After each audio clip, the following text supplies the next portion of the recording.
Israel, pela primeira vez, fala em possibilidade de paz no Líbano. Será que isso significa uma proximidade com o cessar-fogo? Falar também, pessoal, sobre a Kamala Harris, que vem perdendo popularidade frente à comunidade árabe islâmica, que é bem numerosa nos Estados Unidos, principalmente alguns estados-chaves, como Michigan. Isso pode ser decisivo para a derrota da candidata democrata. Falar um pouquinho também sobre a Ucrânia, que garante que já existem 12 mil militares norte-coreanos posicionados em bases militares russas realizando treinamento e alguns já foram enviados para Kursk, a região que a Ucrânia invadiu, frente aos russos. O Putin, quando foi confrontado, para surpresa do mundo, não desmentiu as informações e falou que é problema da Rússia e da Coreia do Norte. Para finalizar, pessoal, falar sobre as novidades, as várias que existem acerca da cúpula dos BRICS. Foram confirmados novos estados parceiros dos BRICS. O que exatamente isso significa? E será que a Venezuela foi incluída como um desses parceiros? Lembrando que a Rússia e a China queriam muito e o Brasil não. Quem venceu essa queda de braço, vamos colocar. E falar também, pessoal, um pouquinho sobre as deliberações dos BRICS, que falam sobre uma condenação a Israel, falam sobre o conflito da Ucrânia e também reforma de organizações importantes, como a ONU e a OMC. Além de tudo, a gente tem a notificação de uma moeda comum, até foi visto na mão do Putin essa moeda, um sistema alternativo de pagamentos, conhecido como BRIC, e também outras deliberações, como, por exemplo, um acordo de grãos entre os países membros. Fala também, pessoal, sobre acordos importantes que foram firmados, como, por exemplo, um surpreendente acordo entre Índia e China, que depois de 5 longos anos de grandes disputas territoriais, aparentemente firma um acordo acerca da sua fronteira. Será que os dois países mais populosos do mundo vão encerrar os seus conflitos fronteiriços? Se vocês querem entender um pouco mais sobre esses assuntos, e muito mais também sobre geografia, geopolítica, atualidades, política, polêmicas, enfim, tudo para você se manter sempre bem atualizado, já se inscreve no canal, deixa seu like e compartilha esse vídeo, que o professor Ricardo conta muito com a sua ajuda. Belezinha? Para quem não me segue no Instagram, @prof_Ricardo Marcílio, e recado rapidinho aí da nossa parceira do canal. A sua empresa, a sua marca está em perigo. Eu sei porque a minha também estava até pouco tempo atrás, porque eu não tinha um registro no INPI. Para quem não sabe, eu tenho uma empresa, professor Ricardo Marcílio, que tem todo um ecossistema ligado à educação. É canal do YouTube, é plataforma, só que eu corri o risco de perder por falta de segurança jurídica. Mas de verdade, quando você vai tentar fazer, é um processo lento, burocrático e extremamente difícil. Por sorte, a parceira aqui do canal, a Movon, ela agiliza todo esse processo para você. Então, se você quiser, galera, por um preço altamente competitivo, sem burocracia, registrar e ter uma garantia que a empresa, a marca vai de fato ser sua, link na descrição e conta com o serviço da Movon. Você não vai se arrepender.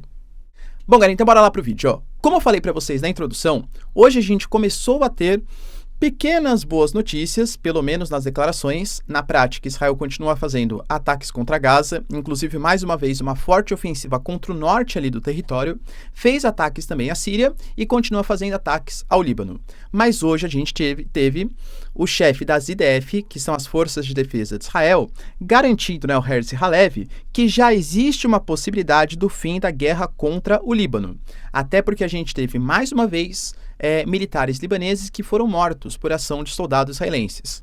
Claro, o professor está em guerra. Cuidado, hein? A guerra não é exatamente entre Israel e o Líbano, muito menos Israel e a ONU, claro. A guerra é entre Israel e o Hezbollah. Só que Israel alega que como as forças do Líbano e as próprias forças da ONU, a Unifil, não conseguiram fazer com que ao sul do rio Litani você não tivesse a presença de membros do Hezbollah, Israel é obrigado a fazer uma ofensiva e acaba ferindo, por consequência, soldados libaneses e soldados, né, tropas da Unifil, tropas da ONU. Mas, de novo, Israel não está em guerra contra o Líbano, e sim em guerra contra o Hezbollah. Isso é super importante, tá? Vai lembrar, pessoal, que hoje, inclusive, Emmanuel Macron conseguiu uma notícia importante, hein? Ele conseguiu fazer uma reunião internacional que conseguiu arrecadar, galera, próxima aí, tá? De um valor considerável de 4,5 bilhões de reais em valores para a reconstrução do Líbano. O Macron já tinha anunciado isso, né? Vale lembrar, pessoal, que o Macron teceu grandes críticas ao Benjamin Netanyahu, inclusive criticando a postura de atacar o Líbano e também a postura de atacar as tropas da ONU por consequência dos ataques contra o Hezbollah, falando que Israel só existe porque houve uma deliberação da ONU que partilhou a Palestina em 1947. Então Israel deveria ser um pouco mais bem agradecido à instituição que o criou. Vale lembrar que o Benjamin Netanyahu, por consequência, falou que, na verdade, não foi a ONU que criou Israel. O que criou Israel foram as forças israelenses que conseguiram resistir à ofensiva dos grupos árabes que, depois da partilha da Palestina, atacaram Israel. Até porque os israelenses sempre foram muito perseguidos, assim como os judeus, inclusive citando o caso de algumas perseguições contra judeus por parte da França, principalmente depois da invasão alemã ao território francês na Segunda Guerra Mundial. Então foi uma briga aí de argumentos históricos, né? Mas enfim, pessoal, o Macron se mobilizou, acho importante, né? A França mesmo doou 600 milhões e conseguiu ajuda de outros organismos, como o ONU, instituições internacionais, União Europeia e tal, e conseguiram um pacote de 4,5 bilhões de reais. Ponto importante, o Líbano é um país que, além de todo o conflito, já vinha passando por uma gravíssima crise econômica. Mas enfim, pessoal, o chefe da defesa israelense deixou bem claro, né, que vemos agora a possibilidade de uma conclusão, já que a gente desmantelou completamente a cadeia de comando sênior do Hezbollah. Então, já que Israel vem percebendo um enfraquecimento do Hezbollah, e é verdade, né, a gente teve morte do Nasrallah, do que seria o sucessor do Nasrallah, do primo do Nasrallah, que também era colocado como um dos possíveis sucessores da organização do Hezbollah, e eles alegam que como há um desmantelamento das forças do Hezbollah, isso pode significar o fim do conflito. Não sei se é muito mais retórica, até para agradar um pouco a comunidade internacional, que vem pesando cada vez mais contra Israel, ou se de fato eles consideram isso. O Hezbollah, ele é muito mais bem organizado do que o Hamas. E o Hezbollah é um grupo que recebe muito mais ajuda internacional, seja do Irã, seja da Síria, de todo o eixo da resistência, do que o Hamas. Claro que as condições de conflito elas são completamente diferentes, mas duvido que eles tenham conseguido desmantelar, em pouco mais de um mês de operação aí terrestre. Mas enfim, né? São palavras de Israel. Talvez venha muito na esteira da pressão internacional, como eu falei para vocês. E essa pressão existe, por exemplo, por parte dos Estados Unidos, nem acho que seja por uma questão humanitária, nossa, vamos defender os povos árabes, ou no caso da faixa de Gaza, os povos palestinos. É muito mais por questões geopolíticas e políticas. Vai lembrar que o Oriente Médio é uma região super estratégica, berço das 3 mais tradicionais religiões monoteístas, tem um impacto social e cultural super importante, é uma rota de passagens, gasodutos, oleodutos, vias, porque está na confluência entre o restante da Ásia, a África e a Europa, e conta com quase 65% das reservas mundiais. Então, é uma região super estratégica, economicamente e geopoliticamente. Os Estados Unidos têm muito medo que essa ofensiva israelense aproxime vários países árabes que são um pouco mais neutros ou que negociam com os dois lados no colo aí do Oriente, ainda mais com essa expansão dos BRICS que a gente vai falar daqui a pouquinho, né? E fora que tem toda a parte política americana. Sim, cara, a gente sabe que a comunidade islâmica, a comunidade árabe nos Estados Unidos vem crescendo bastante nos últimos anos. Você tem alguns estados, como o estado de Michigan, que talvez seja a principal referência, que já conta hoje com uma comunidade bem significativa, na casa dos 300 mil árabes. Isso pode fazer com que esses árabes insatisfeitos, a gente teve hoje, pessoal, uma reportagem da BBC que colocou, tá? Olha, a gente já não vê mais nenhum dos candidatos falando em cessar-fogo ou embargo de armas, seja o Biden, seja o Biden não, né? Mas a Kamala Harris, seja o Trump. Então, qual é a diferença? Michigan, nas últimas eleições, votou em peso no Biden, muito porque o Trump tinha um discurso ali muito pró-Israel e tal. A gente percebe que com Biden e Kamala Harris não é muito diferente. Veja a falta de um embargo de armas a Israel, segundo parte da comunidade islâmica de Michigan, entende? Ou seja, se nenhum dos dois vai apoiar a comunidade islâmica no Oriente Médio, qual a diferença? Vou votar aqui na Jill Stein. Para quem não sabe, galera, ela é uma ambientalista, e olha que ironia do destino, né? Inclusive de família judia, mas que aparentemente tem ou como se fosse uma espécie de voto de protesto, ou que tem um discurso um pouco mais próximo de uma possibilidade de paz ou de uma retaliação maior contra o Estado de Israel. Então, essa pressão pública do Biden contra o Netanyahu, olha, não ataque, você está indo longe demais, mas continuando enviando armas, equipamentos, financiamento, acho que não está mais pegando muito a população de Michigan. E vai lembrar que numa eleição tão disputada, em que o Trump vem crescendo nas pesquisas e aumentando sua vantagem em relação a Kamala Harris, talvez não no total de votos, mas sim nos estados mais decisivos, nos colégios eleitorais mais importantes, pode ser decisivo perder votos da comunidade islâmica americana. Será que isso vai fazer a Kamala Harris se aproximar, ou o Biden, né? Se aproximar um pouco mais da causa árabe regional? Deixa aí nos comentários. Enquanto isso, a gente teve também notícias importantes, mais uma vez, a confirmação por parte da Ucrânia de que já existe, não é que é um plano futuro, porque a Coreia do Sul falou em 1.500, depois aumentou para 3.000 militares. A Ucrânia fala que já existem 12.000 militares, trabalhando em 5 bases militares diferentes no território russo, alguns inclusive que já foram enviados para Kursk. Esses militares estariam divididos em 500 oficiais, sendo 3 generais norte-coreanos, que foram enviados ao solo russo. Estão participando de treinamento, alguns já foram enviados para Kursk. Para quem não se lembra, Kursk é aquela região que a Ucrânia invadiu quase que de surpresa, inclusive mostrando ou expondo uma certa fragilidade, né, do próprio exército russo, que deixou essa invasão acontecer, só que a Rússia vem conquistando pouco a pouco. A gente já fala de quase 1/3 do território de Kursk que foi invadido pelos ucranianos, retomado pelos russos. A Ucrânia fala que já existem militares norte-coreanos que estão se posicionando naqueles territórios. Se é verdade ou não, não sei, mas fato é que a OTAN falou sobre isso, os Estados Unidos falou sobre isso, a Coreia do Sul falou sobre isso e a Ucrânia também retoma esse pensamento. Além de tudo, a gente teve algumas imagens de satélite que foram compartilhadas de oficiais militares norte-coreanos treinando em solo russo. E aí o Putin, que está em meio, né, a cúpula em Kazan, a cúpula dos BRICS, foi confrontado sobre essa informação. Ô Putin, e aí, existem militares norte-coreanos, sim ou não? Segundo a sua resposta, tá? Olha, há o artigo 4, que fala sobre a possibilidade de cooperação entre os norte-coreanos e os russos acerca do acordo que foi assinado. Para quem não se lembra, foi assinado um acordo recente entre Putin e Kim Jong-un, entre Rússia e Coreia do Norte, que, dentre vários outros pontos de cooperação militar, defende no seu artigo 4º que, caso haja um ataque contra a Coreia do Norte, a Rússia teria obrigatoriedade de defender os norte-coreanos e, caso haja algum tipo de ataque contra os russos, a Coreia do Norte teria uma obrigatoriedade também de defender os russos. Esse acordo ele já tinha sido assinado entre chefes de governo, agora foi ratificado pela Duma, pelo parlamento russo, hoje, inclusive, coincidentemente, né? Então Putin falou sobre isso, já existe esse tratado e a gente nunca duvidou que os norte-coreanos levariam esse acordo a sério. Agora, se existem tropas ou não, de verdade, o que a gente faz com esse artigo é problema nosso. Ou seja, se existem militares norte-coreanos ou soldados russos, tal, isso é problema da Rússia e da Coreia do Norte. Inclusive falando que existem, como eu sempre falo, né? Equipamentos ocidentais, tanques ocidentais, caças ocidentais, propaganda ocidental, interferindo na guerra entre Rússia e Ucrânia. Então, talvez se existem militares norte-coreanos em solo russo, não seria um grande problema. Já falei para vocês, não acho que a comparação é totalmente válida.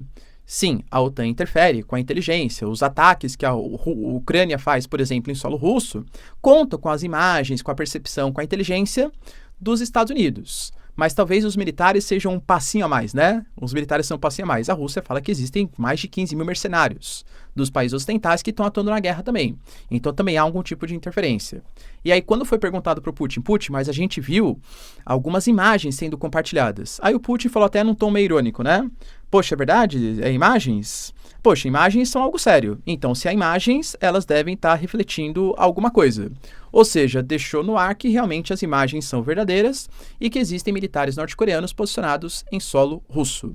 Vai lembrar que ontem, não faz tanto tempo assim, ontem, a Maria Zakharova, que é a responsável pelas relações exteriores da Rússia, falou que era para a Coreia do Sul não acreditar nessa balela, entre aspas, dos ucranianos, colocando que era uma farsa e uma tentativa de confusão do Ocidente que haveria tropas ucranianas em solo russo. Hoje o Putin dá um indicativo que aparentemente essas tropas realmente podem instalar. Se estiverem, qual vai ser a consequência? A Coreia do Sul está extremamente preocupada, talvez não muito por conta da Ucrânia. Convenhamos que, né, a Coreia do Sul, inclusive, nunca nem mandou armas em direção à Ucrânia, pelo menos não equipamentos de ataque ou equipamentos de defesa, e sim equipamentos de suporte, ou seja, equipamentos quase que não militares, né, pelo menos não de ataque e defesa. Agora cogita entregar esses equipamentos inicialmente de defesa, depois equipamentos de ataque. Não muito por conta da Ucrânia, sendo sincero, tá? Mas porque sabe que a Península Coreana está numa extrema tensão e caso haja algum tipo de retaliação dos norte-coreanos em relação à Coreia do Sul ou da Coreia do Sul em relação à Coreia do Norte, a Rússia pode interferir também no processo. Uma coisa é você travar uma guerra, um conflito contra os norte-coreanos, que sim, tem equipamentos bélicos nucleares, mas é bem pequenininho. Outra coisa é você travar um conflito contra uma Rússia, que é mega poderosa, o país que mais conta com ogivas nucleares, talvez não o mais poderoso, mas pelo menos em quantidade, e não que seja muito diferente do potencial dos Estados Unidos. Ou seja, a Coreia do Sul teme algum tipo de aproximação maior entre a Coreia do Norte e a Rússia. O mundo está ficando tenso, hein, pessoal? Enquanto isso, a gente teve o Pentágono, sim, o grupamento militar ali dos Estados Unidos, por meio do Lloyd Austin, que é o seu principal representante, garantindo que nesse momento não há interesse dos Estados Unidos em fornecerem equipamentos de longo alcance para a Ucrânia. Lembrem-se, a gente apresentou isso nos vídeos passados, que a Ucrânia, o Zelensky, ele apresentou o plano de paz. Ele viajou ali pela Europa, foi para os Estados Unidos, se reuniu com Trump, se reuniu com Biden, com a Kamala Harris, e nesse plano da vitória tinham vários pontos importantes. A promessa que a Ucrânia vai fazer cooperação militar com o Ocidente, a promessa de militares ucranianos posicionados na Europa para ser uma espécie de substituição das forças dos Estados Unidos, mas também a promessa que Kursk, o território que a Ucrânia invadiu, vai continuar com a Ucrânia como uma espécie de moeda de troca para negociar com os russos, e também a possibilidade da Ucrânia entrar para a OTAN e também receber mísseis de longo alcance, os ATACMS dos Estados Unidos, o Storm Shadow, os Scalp franceses, os Taurus, por exemplo, alemães. Pois bem, galera, aparentemente o plano da vitória não está engajando muitos países. A gente teve a notícia hoje, o Lloyd Austin colocou que não existem motivos plausíveis para que os Estados Unidos forneçam os equipamentos de longo alcance para a Ucrânia. Ele citou, no caso, o ATACMS, que é o equipamento que os Estados Unidos estavam cogitando ou estariam cogitando fornecer para a Ucrânia. Ele falou assim, olha, nesse momento, a Rússia já tirou todos os caças a questão ali do que seria a mira, né? Ou seja, o alcance dos ATACMS. Então, hoje, não há alvos militares plausíveis para que a Ucrânia ataque. Para que a gente vai fornecer os mísseis ATACMS? Para eles atingirem alvos não militares? Ou seja, não há sentido.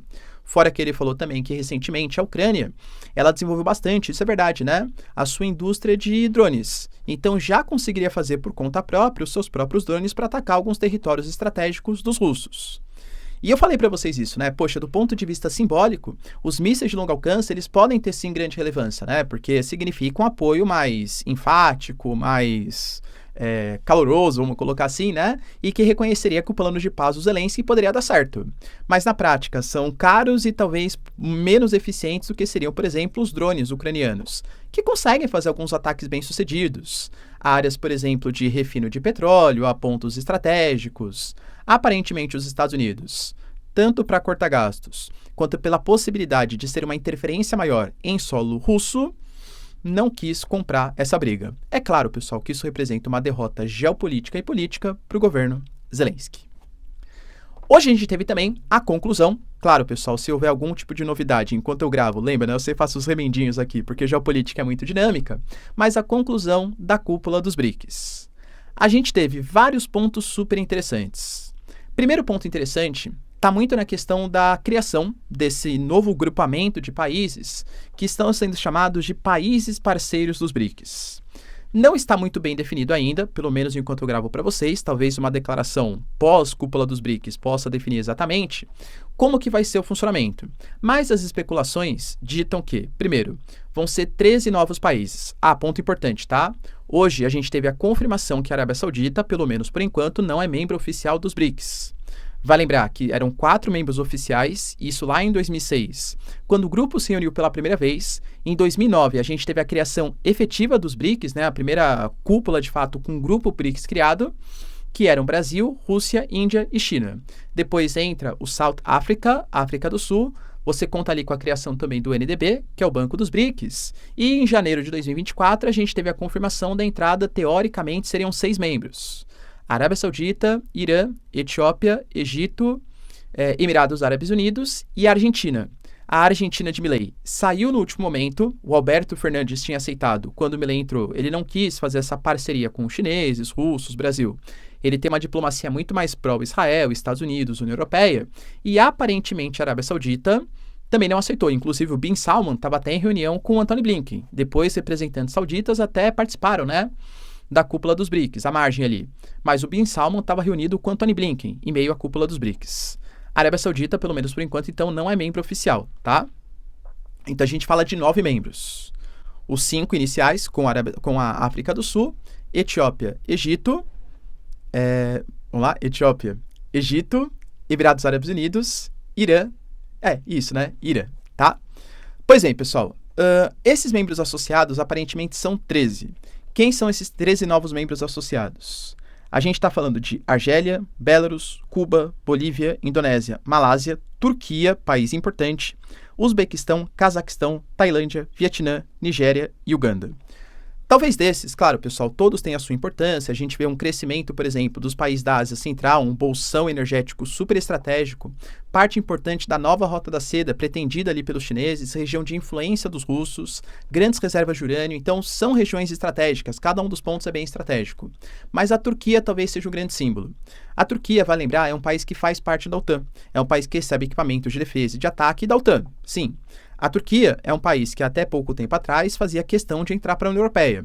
Sempre foi negado. A União Europeia falava que era porque a Turquia não respeita princípios básicos de democracia e direitos humanos e porque existem conflitos na região do Chipre com a Grécia, que é um país que já é membro da União Europeia.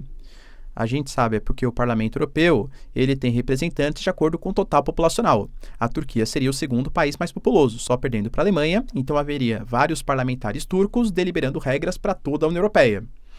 Não acho que, sei lá, Portugal, Espanha, Itália, Países Baixos gostariam de ter islâmicos, turcos, criando regras para a União Europeia.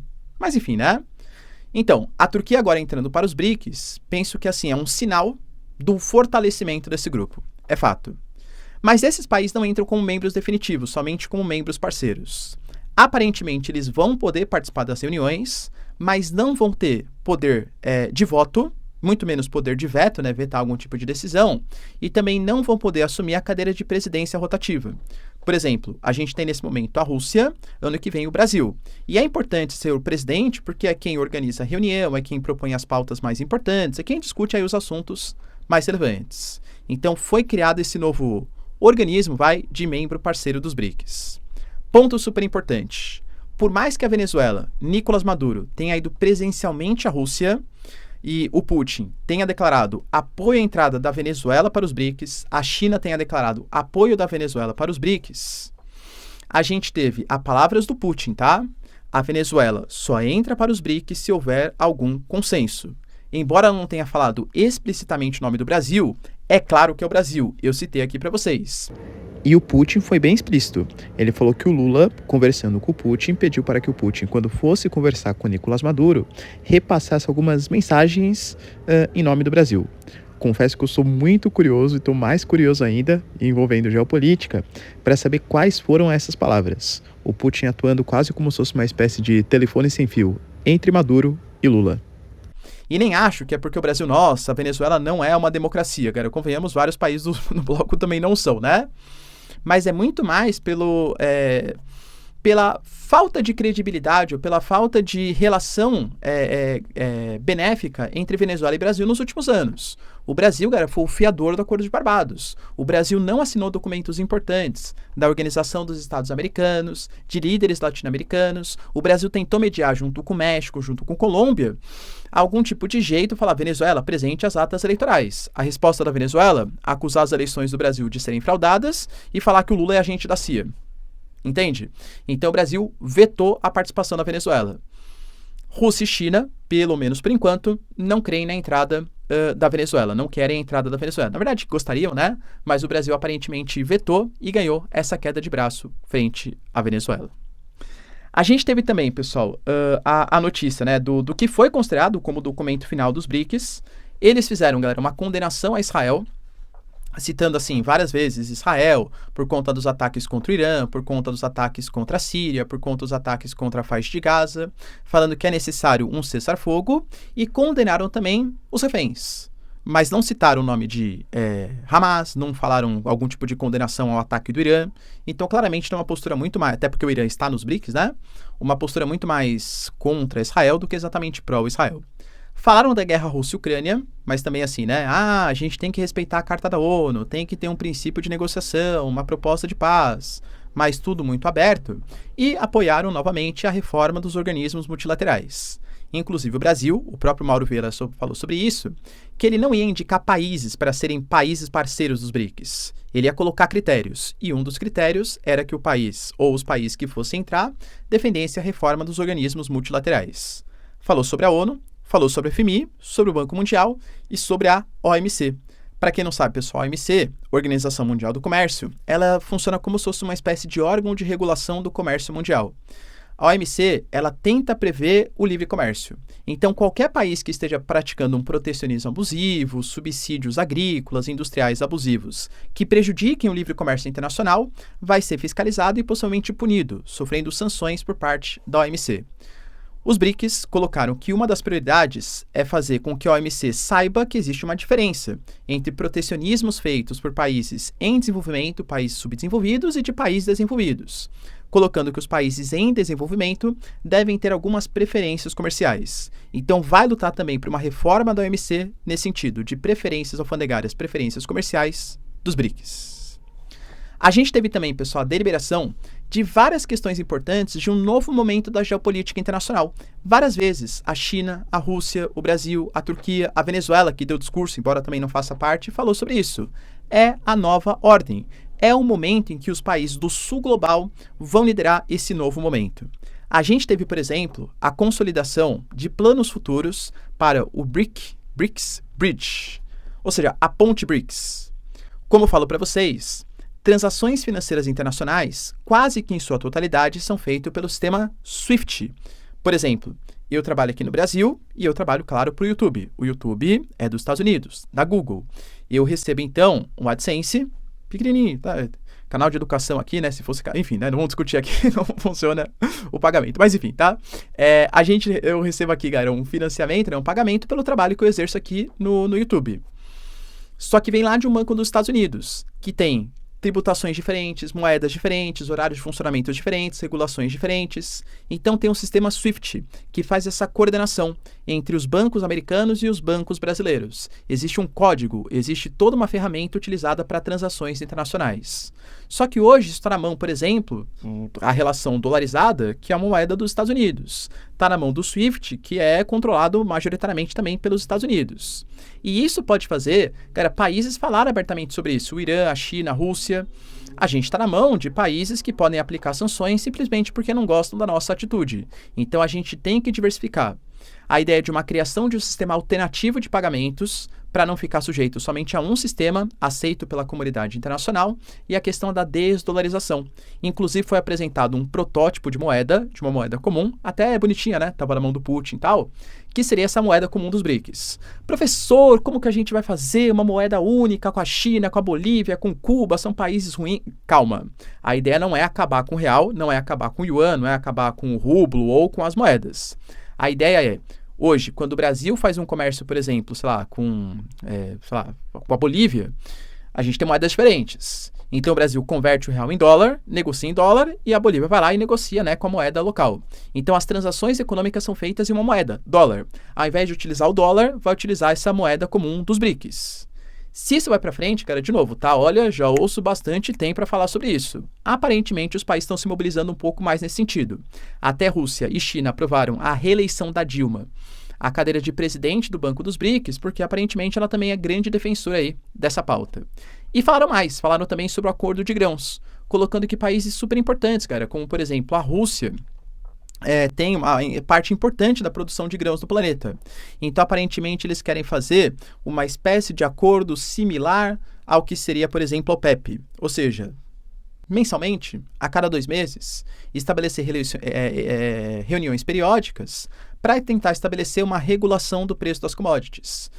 Vamos aumentar a produção de grãos, vamos reduzir a produção de grãos, vamos baratear os custos, fazer algum tipo de acordo internacional para tentar regular ou pelo menos controlar um pouco mais o preço dessa commodity.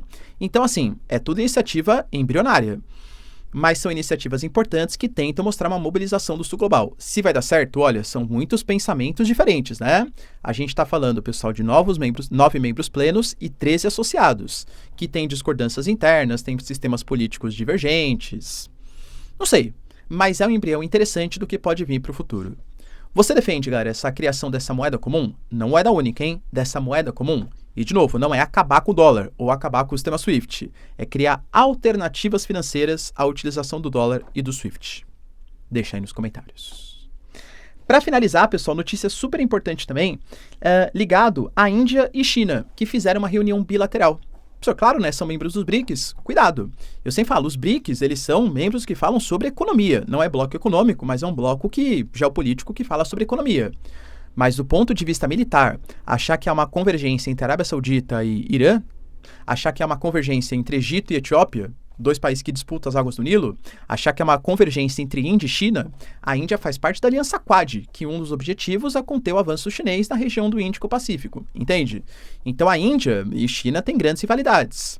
Até porque existe uma região de fronteira de 3.488 quilômetros, chamada de linha de controle real, que tem mais de 100 mil militares destacados. Sim, não existe um consenso exato do que seria território chinês e o que seria território indiano. Isso se agravou ainda mais em 2020, quando a gente teve, pessoal, a região de Ladakh, aquela região do Himalaia, um confronto entre tropas, onde 20 soldados indianos vieram a óbito e 4 soldados chineses também. Depois de 5 anos sem negociação, muito menos para tratar sobre esse tema, e com a Índia proibindo alguns tipos de voos chineses, proibindo aplicativos chineses, fazendo reuniões ali com a Aliança Quad, tendo a China como um grande inimigo geopolítico, até aliás, aquela região, China, Paquistão, Índia, a região da Caxemira, os 3 países com arsenais nucleares, é uma região extremamente tensa do planeta. Aparentemente, não foram divulgados detalhes, tá? Mas a gente teve um consenso entre Narendra Modi e Xi Jinping, que apertaram as mãos, fizeram laços ali diplomáticos, de como vai ser resolvido esse impasse. Confesso, tá, pessoal? Procurei bastante e tudo assim especulativo. Na prática, não há informações mais detalhadas, porque os dois países não divulgaram. Mas aparentemente eles apararam as principais arestas e anunciaram que, resolvido esse problema fronteiriço geopolítico entre China e Índia, são duas potências que pensam parecido na valorização do sul global como forma importante de mudança da diplomacia geopolítica internacional. Ou seja, será que dois grandes inimigos dos BRICS se aproximaram? Aparentemente sim. Será que vai dar certo? Deixa aí nos comentários, galera. Quero saber sua opinião. No mais, se vocês curtiram o vídeo, tamo junto, beijos, abraços e tchau, tchau.